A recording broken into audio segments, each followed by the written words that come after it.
Assalomu alaykum. Nima uchun insonlarning qalbida xotirjamlik yo'q? Buning asosiy sabablaridan biri hozir va shu yerda yashay olmaslik hisoblanadi. Insonlar odatda o'zining o'tmishi bilan yashaydi. O'tmishdagi xatolarini eslaydi, o'zini xatolari uchun ayblaydi, tanqid qiladi, o'tmishdagi vaziyatlarni eslab xafa bo'lishadi, norozi bo'lishadi, o'sha vaziyatlarni qabul qila olishmaydi va xayolan mana shu vaziyatlar bilan kurashishadi. Yoki shunday turdagi insonlar ham borki, kelajakdan qo'rqib yashashadi.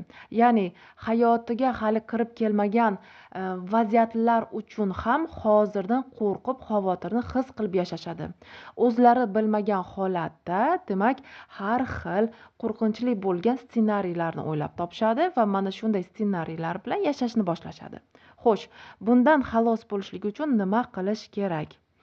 Demak, agarda inson qanchalik hayotida bo'lib o'tgan vaziyatlarni qabul qilolmagan bo'lsa, norozi bo'lsa, aynan mana shunday vaziyatlar inson miyasi uchun tugallanmagan hisoblanadi va tugallanmagan vaziyatlar uchun insonni miyasi kurashishga harakat qiladi. Shuning uchun ham avtomatik ravishda inson tugallanmagan vaziyatlarni qayta eslaydi. Demak, bundan xalos bo'lishlik uchun biz barcha bizani xayolimizdagi fikrlarimizni, barcha qo'rquvlarimizni qog'ozga tushirishimiz kerak bo'ladi va qog'ozga tushirganimizdan so'ng mana shu vaziyatlardan biz qanday tajribalar oldik, nimalarni o'rgandik, bu vaziyatlar bizga nimalarni o'rgatdi, hammasini biz yozib chiqishimiz kerak bo'ladi.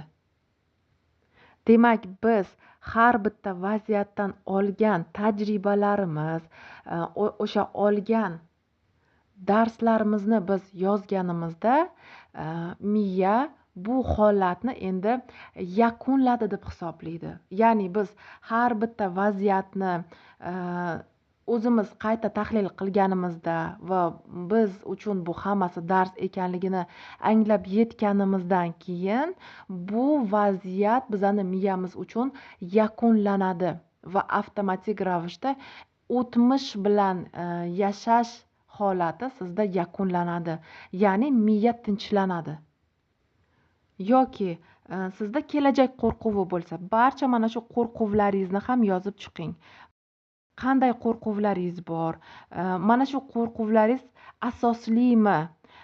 Agarda mana shu siz qo'rqayotgan vaziyat sizni hayotingizga kirib kelgan taqdirda qanday vaziyatlar hayotingizda sodir bo'lishi mumkin? Va mana shu siz qo'rqayotgan vaziyat hayotingizga kirib kelgan paytda siz bunga qanday choralar ko'rishingiz mumkin? Hammasini birin-ketin yozib chiqing va qachonki sizni miyangiz mana shu qo'rquvlaringizni tan olganingizda va bunga siz chora ko'rganingizni ko'rsatib berganingizda avtomatik ravishda miyangiz tinchlanadi va xavotir, qo'rquvlaringiz bartaraf etiladi. Bundan tashqari hozirgi hayotingizda yashashga harakat qiling. Ya'ni hozir nimalarni ko'ryapsiz? Nimalarni eshityapsiz? Nimalarni his qilyapsiz? Hammasiga e'tiborli bo'lishni boshlang.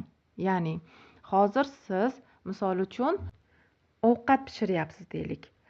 Ovqat pishirayotgan paytingizda butun diqqatingizni mana shu jarayonga qarating. Yo bo'lmasam boshqa ish bilan shug'ullanyapsiz. Siz har qanday ish bilan shug'ullanayotganingizda butun diqqatingizni mana shu jarayonga qarating. Qanchalik siz diqqatingizni hozirgi jarayonga qaratganingiz sari siz xotirjamlikni his qilishni boshlaysiz. Inson qalbining xotirjam bo'lishiga yordam beradigan yana bir vosita bu zikr hisoblanadi. Agarda siz qanchalik ko'p zikr qilsangiz, shunchalik qalbingiz xotirjam bo'lishni boshlaydi. Albatta, siz boshida zikr qilganingizda bu darrov sizni qalbingiz xotirjam bo'ladi degani emas. Siz boshida zikr qilganingizda bu faqat tilda bo'ladi. Lekin siz vaqt o'tgan sari qanchalik ko'p zikr qiladigan bo'lsangiz, tilingizdagi zikr sizni asta sekinlik bilan qalbingizga ko'chishni boshlaydi va natijada qalbingiz judayam xotirjam holatga kelishni boshlaydi. Agarda sizga bu ma'lumotlar foydali bo'lgan bo'lsa, meni Telegram kanalimga o'tishingiz mumkin. Meni Telegram kanalimda ko'plab jonli suhbatlar bor va undan tashqari bepul darsliklarni taqdim etganman.